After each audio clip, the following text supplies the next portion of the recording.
What's up, everybody? Learning guide for problem 1. We are told that we want to write the equation of the tangent line to this function at the x value of -6, and we want to do so using the limit process to find the instantaneous slope. So let's start by writing down, let's start by figuring out the point that we're interested in. We know the x value is -6, so we need to find the y value, so we need to evaluate this function at the x value of -6.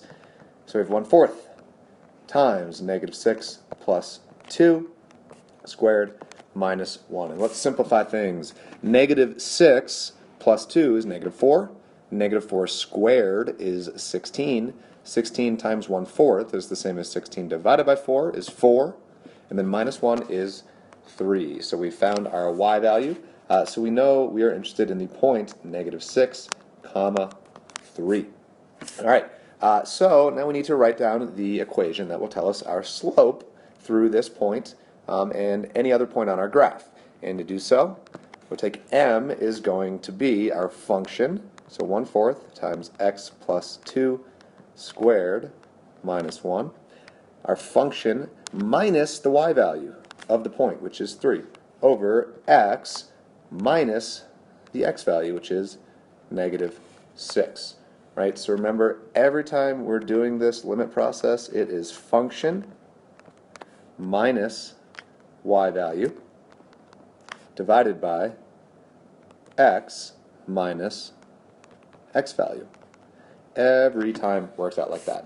Now we need to do a little algebraic trickery to simplify this and take out the whole. So really what we're interested in is the limit as x approaches our x value of -6 of this expression we've written, 1/4 times x plus 2 squared minus 1 minus 3 all over x. I'm just going to write plus 6. Now we can't just plug in -6 because we get 0 over 0, indeterminate form. We have a hole, and so we need to remove this hole. And to remove this hole, we need to simplify things. Notice how complicated and messy the numerator is. If we want that to cancel with something in the denominator, we have two options. We can either totally expand everything and then just divide out an x plus 6, or we can totally expand everything and then factor it and remove an x plus 6. Either way, we need to totally expand everything. So 1/4 times x squared plus 4x plus 4. We still have our -1 and our -3 giving us a -4. Let's simplify this again.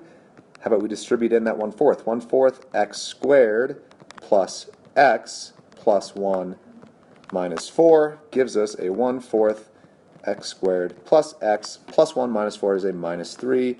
And all of this is still over that x plus 6. So at this stage, we could just, if we wanted to, do a little synthetic division problem. It's kind of goofy because we have a 1/4 there, but it should still work. So what do? We drop that 1/4 down, and then we multiply.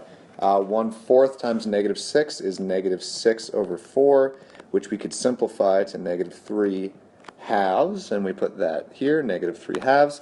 1 minus 3 halves. Well, 3 halves is 1.5. 1 minus 1.5 is a -1/2. And then we should check -6 times -1/2. Well, the negatives cancel. So 6 times 1/2 is 6 divided by 3 is 3. So we get a remainder of 0 as we should. So we've taken the whole out, and 1/4 and a -1/2 is telling us what's left behind. So we have a 1/4 x minus 1/2 is what's left behind when we've taken the whole out. And so that is our expression that will tell us the slope at whatever x value we want. So this limit problem up here simplified down to that. So 1/4 x minus 1/2. And now we can directly substitute in the value we want. I should still have that limit there. Okay, that's what we're looking at. We've simplified our limit down. We've removed the hole. Once you remove a hole, then you plug in the x value you are interested in. So we have 1/4 times -6 minus 1/2. And we can simplify that. -6 divided by 4 we said was -3 halves. So we have -3 over 2 minus 1/2. Negative 3 minus 1 is negative 4 over 2. It's giving us a negative 2, which is our slope, right? Our m value. And we want to write the equation. And to write the equation of a line, you need a point and you need a slope. Well, we just found our slope, and we found our point earlier, negative 6, comma 3. Easiest way to write this equation, y minus our y value equals our slope times x minus our x value. Point slope form of an equation, and it's finished. There you go. If you wanted to get this in slope intercept form, y equals, distribute that negative 2 in, so negative 2x, distribute the negative 2 to the 6, gives you a negative 12, and then add that 3 over, negative 12 plus 3 is a negative 9. So there you ho, two different forms of that tangent line. But remember what this is really saying, right? We're saying we have some parabola here that looks something like that. Maybe it's shifted left a little more. And what we're saying is at the x value of negative 6, so like maybe over here, if we find that point, that tangent line has that equation.